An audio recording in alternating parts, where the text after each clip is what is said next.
بسم اللہ الرحمن الرحیم۔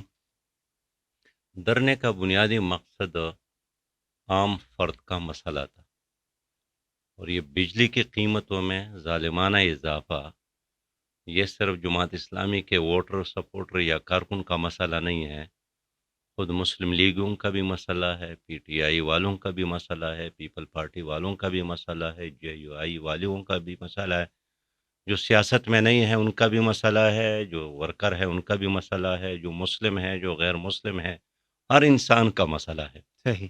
اور صحیح بات یہ ہے کہ پہلے ہمارے نوجوان یہی تو گاتے تھے کہ دل دل پاکستان، اب بل بل پاکستان کی بات ہو رہی ہے۔ صحیح۔ حکومت کو اس پر بہت غصہ بھی ہے، سنا ہے جس نے گایا تو اس کو اٹھایا بھی ہے، لیکن بہرحال ہر آدمی اس پر پریشان ہے۔ تو جماعت اسلامی نے ایک عرصے سے یہ مہم شروع کی ہے، اور ابھی دھرنا دیا، اس سے پہلے پشاور گورنر ہاؤس کے سامنے دھرنا دیا تھا، اس کے بعد لاہور گورنر ہاؤس کے سامنے دھرنا دیا تھا، کوئٹہ میں دھرنا دیا تھا، کراچی میں دھرنا دیا تھا۔ اب پنڈی میں 16 روزہ دھرنے کا نتیجہ تو ضرور یہی نکلا ہے کہ حکومت نے ایک بہت ذمہ دار لوگوں پر مشتمل کمیٹی بنائی۔ خود جناب لغاری صاحب جو کہ منسٹر ہے اس کو لیڈ کر رہے تھے، تارڑ بھی ان کے ساتھ تھے، باقی بھی لوگ، اور ان نے آ کر میڈیا کے سامنے، عوام کے سامنے اعلان کیا کہ ہم 45 دنوں میں یہ مسئلہ حل کر رہے ہیں۔ ٹھیک۔ اب آپ نے بھی دیکھا ہوگا کہ پنجاب میں کوئی 14 روپیہ فی یونٹ کمی کا اعلان تو کیا ہے، لیکن ہم اس کو ناکافی سمجھتے ہیں اور چاہتے ہیں کہ پورے ملک میں سب کے ساتھ یکساں سلوک کیا جائے۔ وفاقی حکومت پنجاب کا بھی نام نہیں ہے، وفاق میں 4 صوبے ہیں، ہم تو کشمیر اور گلگت بلتستان کی بھی بات کرتے ہیں۔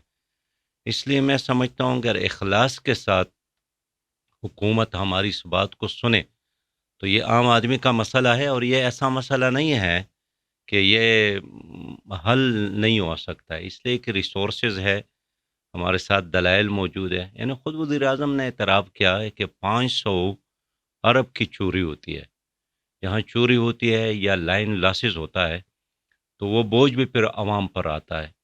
اور مجھے یاد آیا چائنا کا ایک آدمی آیا تھا، کمپنی کا مالک تھا، نواز شریف صاحب وزیر اعظم تھے، تو نواز شریف صاحب نے ان سے، وہ 20 کروڑ لوگوں کو بجلی سپلائی کرتا ہے، تو نواز شریف صاحب نے ان سے پوچھا کہ ہاں بھائی آپ کے ہاں لائن لاسز کتنے ہیں؟ تو وہ ہنس پر انہوں نے کہا ہمارے ہاں تو لائن لاسز لاسز ہے ہی نہیں ہے۔ نہیں، جبکہ یہاں پر 500 ارب سے زیادہ لائن لاسز ہے۔ اسی طرح کوئی 200 بلین ایسی اماؤنٹ ہے جو 1,84,000 سرکاری آفیسر جو بجلی استعمال کرتے ہیں مفت بجلی، اس کا بل بھی عوام پر آتا ہے۔ تو ہم نے حکومت سے یہی ڈیمانڈ کیا کہ اپنے حصے کا بوجھ آپ عوام پر نہ ڈالیں۔ پھر دلچسپ بات یہ ہے کہ جو 1994 میں حکومت نے آئی پی پیز کے ساتھ معاہدے کیے، اب اس میں پتہ چلا ہے کہ اکثریت حکمران پارٹی کے لوگ ہیں، باہر کے لوگ بھی ہیں لیکن حکمران پارٹیوں کے لوگ ہیں۔ تو اب ہم ایک ایسے بجلی کا بل ادا کرتے ہیں جو پیدا ہی نہیں ہوئی ہے۔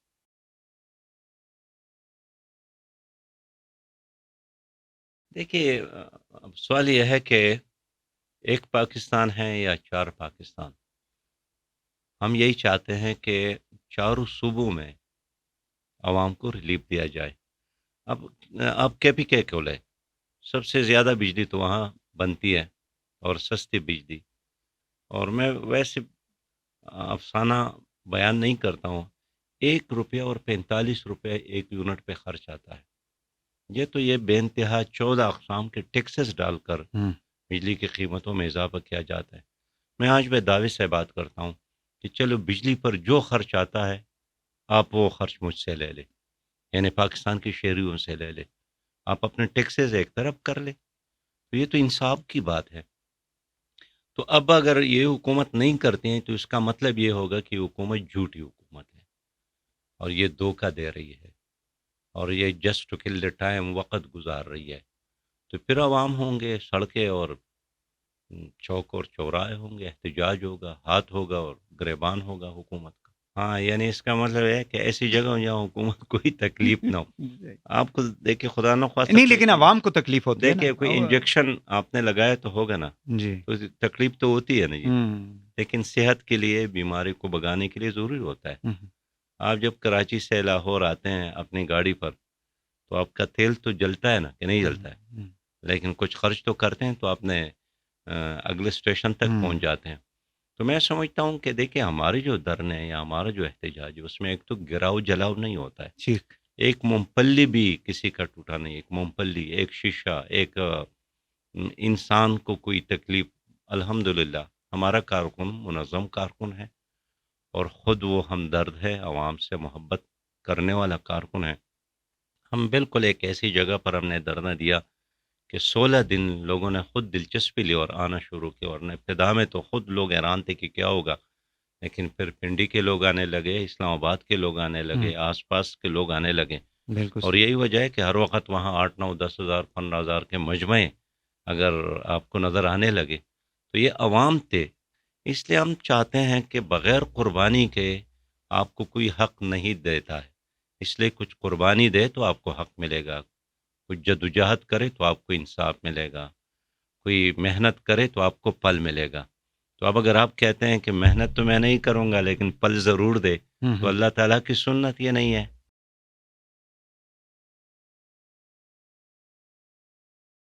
دیکھیے آئی ایم ایف کے جن لوگوں سے ہمارا رابطہ ہے یا ہمارے پاس آتے رہتے ہیں، ہم تو ایسے نہیں ہیں کہ صرف مسجد میں تقاریر کرتے ہیں.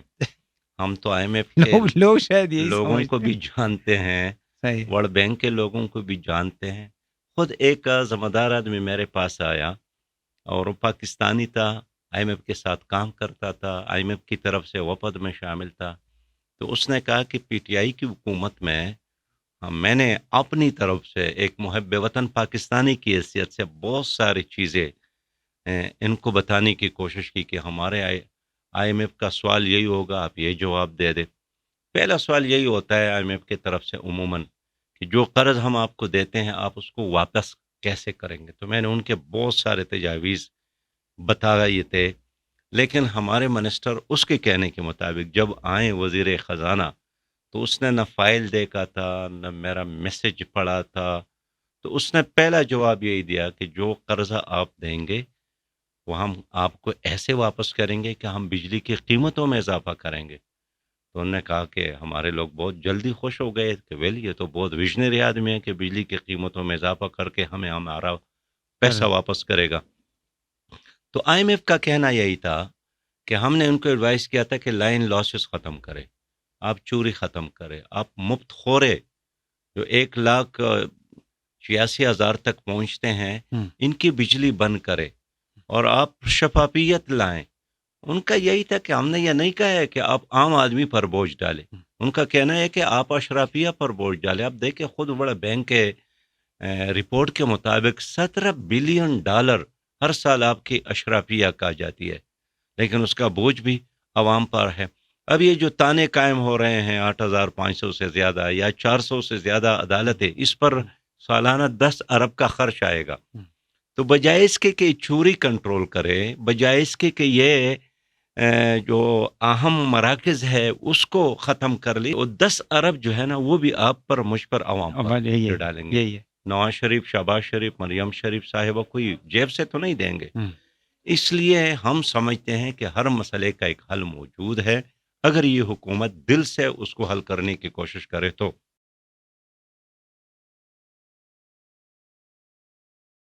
آپ اپنے قانون کا خود ہی پابندی نہیں کرتے ہیں. مثلا آپ کا قانون یہ ہے کہ آپ 62% سے زیادہ جی ڈی پی سے زیادہ 62% سے زیادہ قرضہ نہیں لیں گے. بنیادی چیز سیکھنے کی ضرورت ہے کہ یہ کائنات جس کا ہے نا اس کا نام اللہ ہے. اس رب نے حکم دیا ہے کہ سودی نظام چھوڑ دو، یہ میرے ساتھ اعلان جنگ ہے. پاکستان کی بنیادی سودی نظام پر ہے. تو کیسے ہم کامیاب ہو سکتے ہیں اگر آپ 7,000 ارب اور 400 پیسہ جو ہے وہ واپس دیتے ہیں سود میں، اور آپ کا کل جی ڈی پی جو ہے وہ 14,000 ارب ہے. تو کیسے آپ اپنے ملک کو آگے چلائیں گے؟ پہلا کام تو یہ ہے کہ آپ سودی نظام چھوڑ لیں. دوسرا کام یہ ہے کہ آپ کرپشن، آپ دیکھیں 12,000 کا کرپشن ہے روزانہ پاکستان میں. یہ خود سرویز ہے. یہ ٹرانسپیرنسی انٹرنیشنل کی رپورٹ آئی تھی، آپ نے پڑھا ہوتا. اس میں یہی تھا کہ صرف ایک ڈپارٹمنٹ کا انہوں نے بتایا تھا کہ بلوچستان میں 62% ہے کرپشن. یعنی اگر 1 کروڑ اسٹیمیٹ ہے تو اس میں 62 لاکھ جو ہیں 62 لاکھ کا کرپشن ہے. اس میں یہی تھا کہ 45% ہے سندھ میں. اس میں یہی تھا کہ 32% ہے پنجاب میں. اس میں یہی تھا کہ 22% ہے کے پی میں سب سے زیادہ کم. تو اگر آپ اس کرپشن کو بھی کنٹرول کریں، اس پہ کوئی خرچ نہیں آتا ہے، صرف اخلاص کی ضرورت ہے. گڈ گورننس کی بات یہاں پہ، گڈ گورننس کی بات ہے، تو ہمارے یہ قرضے ختم ہو سکتے ہیں.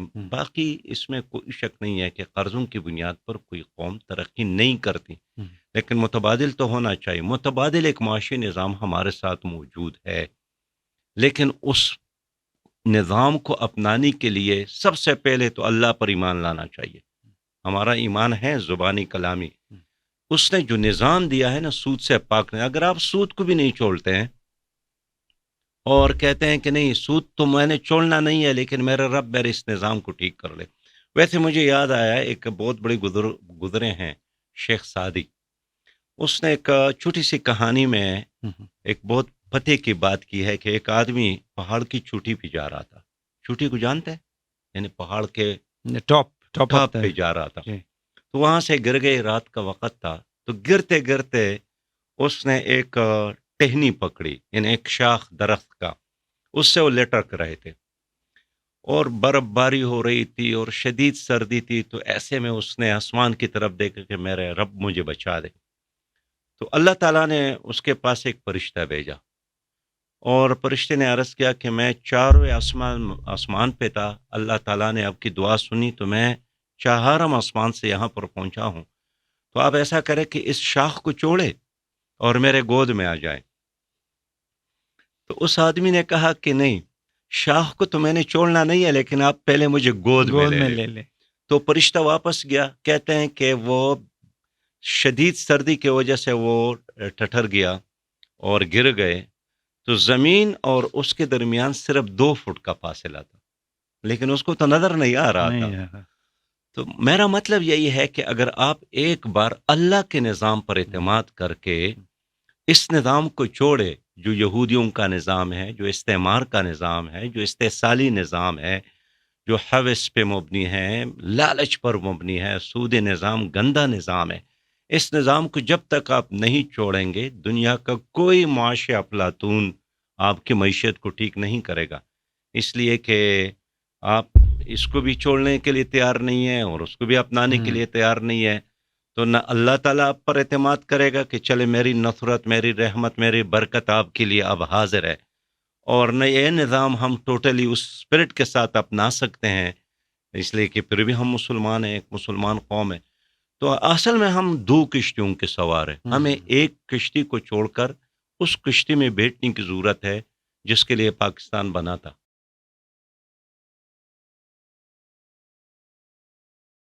دیکھیے وہ اچھل کود تو بہت کر رہا ہے، اور نواز شریف یا شہباز شریف صاحب کی صرف ایک بات ایسی ہے کہ جس کو آپ اپریشیٹ کر لے کہ وہ سویرے اپنے دفتر میں لوگ کہتے ہیں کہ حاضر ہوتے ہیں. جب پی ڈی ایم بنا تھا اور زرداری صاحب منصورہ تشریف لائے تھے، مجھے کہا تھا ہمارا ساتھ دے اور ہم وزیر اعظم بنانا چاہتے ہیں. تو اس وقت اس نے مجھے یہ کہا تھا کہ ہم شہباز شریف کو وزیر اعظم بنائیں گے، اس لیے کہ وہ سویرے اٹھتا ہے اور دفتر میں آتا ہے. چلے یہ تو اچھی بات ہے. باقی طرزی حکمرانی جو ہے، یہ کوئی پہلے بار وزیر اعظم نہیں بنا ہے. عبوری حکومت میں وزیر اعظم تھے، 3 بار ان کے بھائی وزیر اعظم تھے، نسل در نسل حکمران چلے آ رہے ہیں. تو ان دونوں خاندانوں نے تو ہماری سیاست کو بھی، ہمارے معیشت کو ارغمال بنایا ہے. اور مجھے افسوس ہے کہ بار بار حکمرانی کے باوجود بھی یہ کچھ سبق حاصل نہیں کر سکے. بس ایز اٹ از کہ نظام چل رہا ہے، ایک سٹیٹس کو ہے، اس لیے سٹیٹس کو کے خلاف اب لوگوں میں ایک زبردست بغاوت ہے میں آپ کو ایک اور دلچسپ بات بتا دوں، جی یہ بھی یعنی سنی سنائی نہیں ہے. میں ایسے لوگوں کو جانتا ہوں جو آ، پرویز کے ساتھ تھے، جن پرویز مشرف. پرویز مشرف کے ساتھ، جی اور ساری معیشت وہ چلا رہے تھے. وہ جب چلے گئے وہی لوگ پر پیپل پارٹی کے ساتھ تھے. یہ پیچھے بھی گئے. سارے ایک ہی نظام ہے، صرف وہ چہرے بدلتے ہیں، نظام نہیں بدلا ہے. اس لیے پی ٹی آئی کے زمانے میں بھی یہی نظام تھا، اس زمانے میں بھی یہی نظام ہے، اور جب تک یہ لوگ رہیں گے یہی نظام چلے گا. وہ بھی آئی ایم ایف کی طرف دیکھ رہے تھے، یہ بھی آئی ایم ایف کی طرف دیکھ رہے ہیں.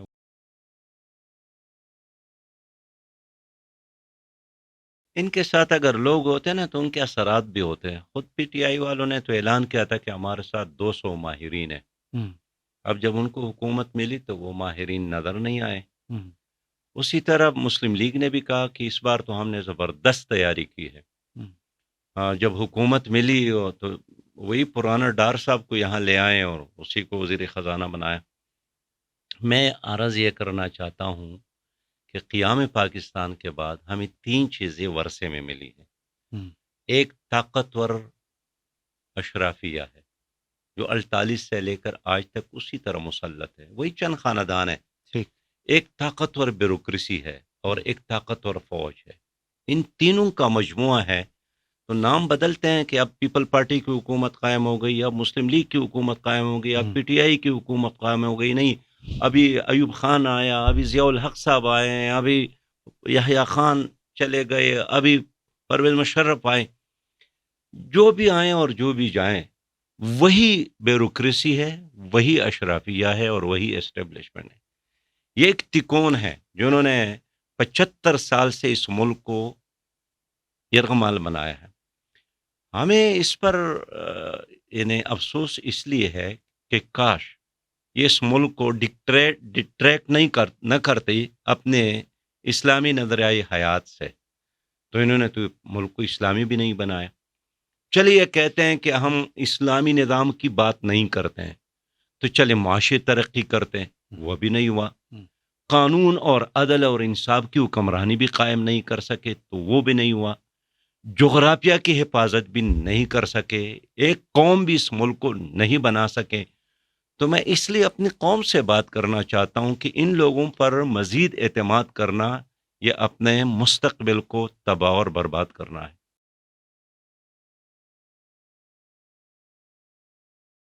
ان کے اثرات تو ہوں گے، اور اگر اسی کو بیس بنایا جائے کہ ہم نے اپنے جنرل کو بھی پکڑا ہے، بریگیڈیئر کو بھی پکڑا ہے، ان کے اور لوگوں کو بھی پکڑا ہے، تو اس کے علاوہ بھی جن لوگوں نے خیانت کی ہے اس پر بھی ان کا بھی احتساب ہو جائے. ہمارا تو شروع سے یہی مطالبہ ہے کہ جتنے لوگوں نے جن کے نام پاناما لیکس میں ہیں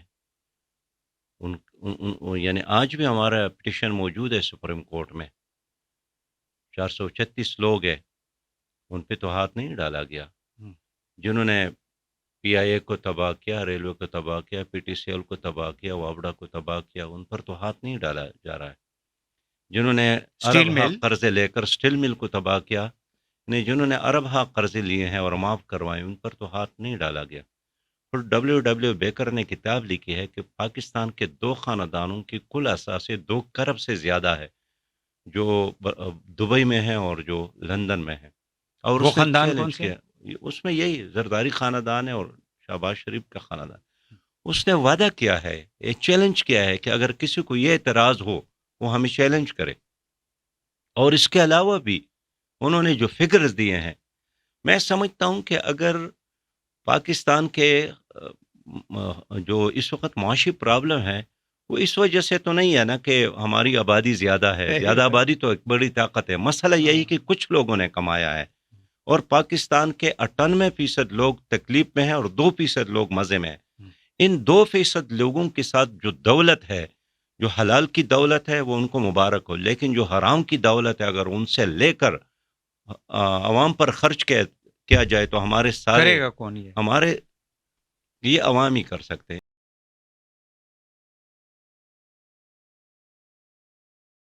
دیکھیے آج جسٹس منصور کا اعتراف ہے نا جی، میں نے اخبار میں پڑھا ہے، آپ نے بھی پڑھا ہوگا کہ 34 لاکھ کیسز پینڈنگ ہے.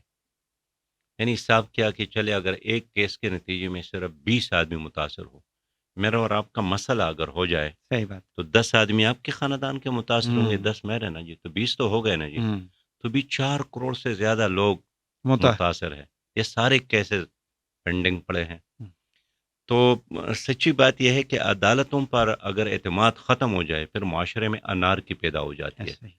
لیکن میں یہی کہنا چاہوں گا کہ دیکھیے بنگلہ دیش کی عدالتوں نے قوم کو مایوس کیا، وہاں کے اداروں نے قوم کو مایوس کیا، وہاں کی حکومت نے قوم کو مایوس کیا، پھر آخر قوم نے بغاوت کا راستہ لیا اور پھر وہی کچھ ہوا جو اب ہم دیکھ رہے ہیں.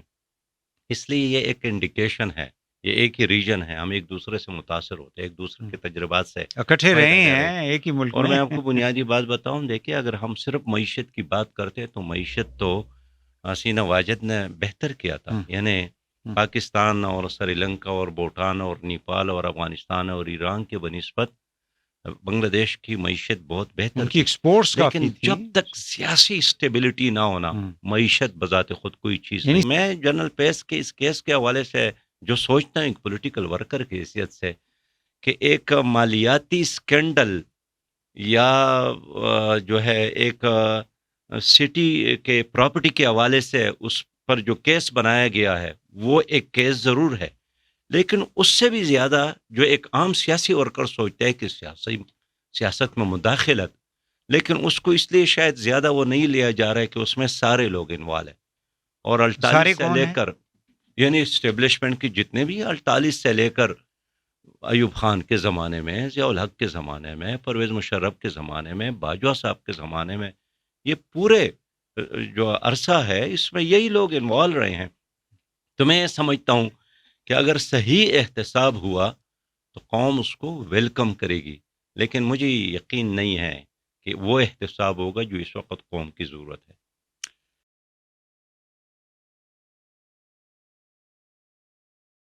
کون ذمہ دار ہیں؟ ذمہ دار عالمی اسلام کے حکمران ہیں. وہ دیکھتے ہیں نا کہ 86 لاکھ سے زیادہ اسرائیلی تو نہیں ہے، ایک چھوٹی سی ریاست ہے، جبکہ ہم تو 58 اسلامی ممالک ہیں. وہ 86 لاکھ ہے، ہم 2.25 ارب ہے. وہ 86 لاکھ عوام ہے اسرائیل میں، ہم 74 لاکھ فوج رکھتے ہیں، 9 سمندروں تک ہماری رسائی ہے. لیکن اس سب کچھ کے باوجود اگر ہمارے سامنے 34 لاکھ کی آبادی کو انہوں نے ٹینکوں سے اور جہازوں سے نشانہ بنایا ہے اور اب تک 45,000 سے زیادہ لوگ ہمارے شہید ہو گئے. آج بھی ابو عبیدہ جو ان کا فیلڈ کمانڈر ہے، ان کا سٹیٹمنٹ آیا ہے کہ ہم تو آخری مسلمان اور آخری بچے تک لڑنے کے لیے تیار ہے، لیکن عالمی اسلام کیا کر رہا ہے. تو میں سمجھتا ہوں کہ ان کا گلہ یہود سے زیادہ ان حکمرانوں سے ہے جو اس وقت تماشائی بنے بیٹھے. خود ہم نے کیا پاکستان کی حکومت نے کیا ان گزشتہ 9 مہینوں میں سٹیٹمنٹ کے علاوہ. آپ کے وزیر اعظم کہتا ہے کہ بین الاقوامی عدالت کے فیصلوں پر عمل کیا جائے. وہ کس سے مطالبہ آپ کر رہے ہیں؟ آپ کو خود آگے بڑھنا چاہیے. تو اگر آج فرانس کا، جرمنی کا، امریکہ کا، برطانیہ کے لوگ وہاں پر آ کر ان کو بچانے کی کوشش کر رہے ہیں، خود انڈیا کے لوگ وہاں پر پہنچے ہیں کہ کس طرح غزہ کے ان چند لاکھ مسلمانوں کو ہمیشہ کے لیے ختم کیا جائے، تو ہمارے مسلمان حکمران وہاں کیوں اپنے فورسز نہیں بھیج سکتے ہیں؟ نہ اخلاقی امداد. اب دیکھیے ہمارا ایک حکمران نے سٹیٹمنٹ دیا ہے کہ ہم کیا کریں گے، ہم 1000 بچوں کو یتیموں کی کفالت کریں گے. تو مجھے اسماعیل ہانیہ نے بتایا کہ پہلے یہ اس کا انتظار کریں کہ ہمارے 1000 بچے یتیم ہو جائے، بعد میں یہ لوگ ان کی وکالت کریں گے. میں ملنے گیا تھا، وہ بہت پریشان تھے، اور انہوں نے پریشانی اس لیے نہیں تھے کہ ان کو اپنے بچوں کی شہادت پر افسوس تھا، پریشان یہی تھے کہ عالمی اسلام کچھ نہیں کر رہا ہے. میں سمجھتا ہوں کہ 1-2 ممالک کے علاوہ باقی اسلامی ممالک نے اپنی ذمہ داری پوری نہیں کی، اور یہی معصوم بچے ہوں گے اور قیامت میں ان کے ہاتھ اور ان کے گریبان ہوں گے. الحمدللہ پاکستان کے نمائندگی کے طور پر ہمارے تنظیم، خاص کر الخدمت فاؤنڈیشن نے بہت بڑا کام کیا. کوئی 2.25 ارب کا سامان یہاں سے اکٹھا کر کے ان تک پہنچایا. آج بھی ہمارے کارکن ترکی میں ہیں، مصر میں ہیں، ریلیف کے کام میں مصروف ہے. لیکن دیکھیے ایک ایسی قوم جو ہر وقت مورچے میں ہے، ان کو بسکٹ اور کپڑے اور دوائی تو بھی چاہیے، لیکن اس سے زیادہ ان کو اور بہت ساری چیزوں کی ضرورت ہے تاکہ وہ اپنے دشمن کا مقابلہ کرے۔ تو اور یہ آخری سٹیپ بھی نہیں ہے اسرائیل کا، گریٹر اسرائیل کا جو نقشہ موجود ہے اس میں تو مصر بھی شامل ہے، شام بھی شامل ہے، ترکی کا علاقہ شامل اردن ہے، خود خیبر بھی شامل ہے، خیبر کا علاقہ جو سعودی عرب کا علاقہ ہے، اور اردن بھی شامل ہے۔ گریٹر اسرائیل کا نقشہ ان کے پارلیمنٹ کے دروازے پر موجود ہے۔ تو میں سمجھتا ہوں کہ غزہ کے لوگ غزہ کے لیے نہیں، وہ عالم اسلام کے لیے لڑ رہے ہیں، ہمیں ان کا ساتھ دینا چاہیے۔ اور پاکستان کی حکومت سے میں مطالبہ کرتا ہوں کہ 25 کروڑ عوام کا یہ مطالبہ ہے کہ بسکٹ کی بجائے اور چاول کی بجائے عملی طور پر ان کو سپورٹ کرنے کی ضرورت ہے۔ 1000 سے زیادہ قراردادیں یو این او میں اب تک ان 48 سے لے کر آج تک منظور ہوئے گا۔ قراردادوں سے مسئلہ حل ہوتا تو 1000 کچھ کم قراردادیں نہیں ہیں۔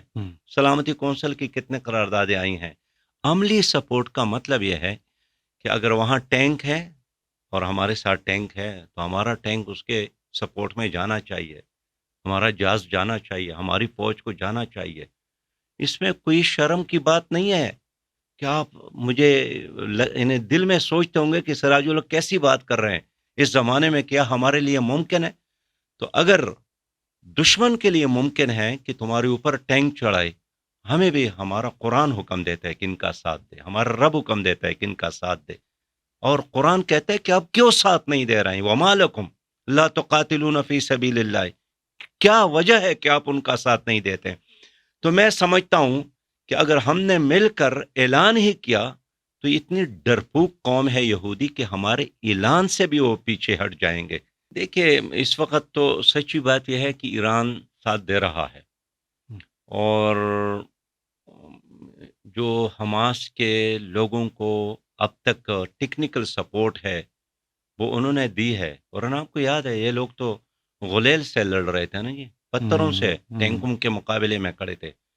تو غلیل اور پتھروں کی بجائے اگر آپ ان کے ساتھ ریکٹ ہیں اور وہ لڑ رہے ہیں تو کوئی تو ان کی پشپناہی کر رہا ہے۔ تو ایران تو اس لحاظ سے اچھا ہے کہ انہوں نے کھل کر ان کا ساتھ دینے کا اعلان کیا۔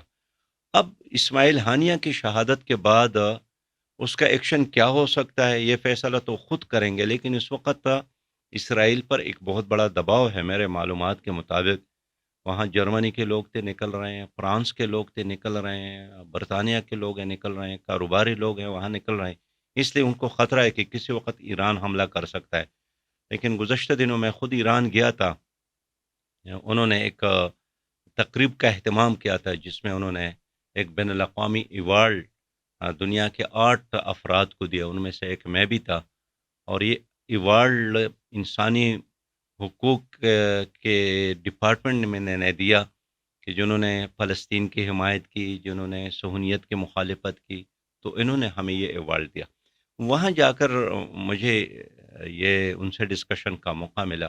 ایران چاہتا ہے کہ ہم خود اکیلے کوئی اقدام کرنے کی بجائے عالمی اسلام کے وہ ممالک جو کچھ کرنا چاہتے ہیں یا کر سکتے ہیں ان کو ساتھ ملا کر ہم کوئی جوائنٹ ایکشن کر لیں۔